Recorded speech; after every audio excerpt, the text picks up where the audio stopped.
Chief Minister of Punjab Sardar Usman Buzdar chaired a meeting at his office on Wednesday to review steps for dealing with smog and decided in principle to the proposal of applying electric rickshaws and vehicles in the province along with the installation of biogas plants. A smog monitoring cell has also been set up in Punjab Disaster Management Authority in this regard. All present on the occasion were Finance Minister Hashim Jawan Bakht, Chief Secretary, SMBR and others.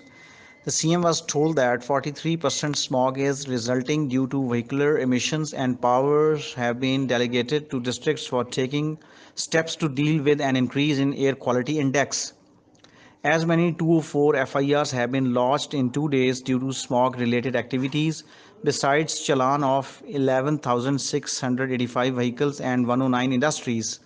The meeting decided to shut conventional bricklin from November 7 in the whole of the province, while bricklin operating on zigzag technology will continue to function. Usman Buzdar apprised the participants that deputy commissioners have been delegated powers of relief commissioner to overcome smog. Smog control centers have also been set up in every district along with the nomination of focal persons in the offices of commissioners and DCs.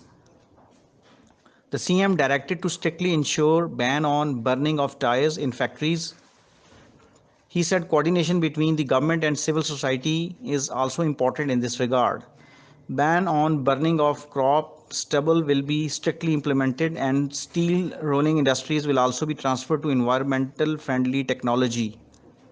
He directed the PCSIR to examine developing smog towers for the provision of clean air.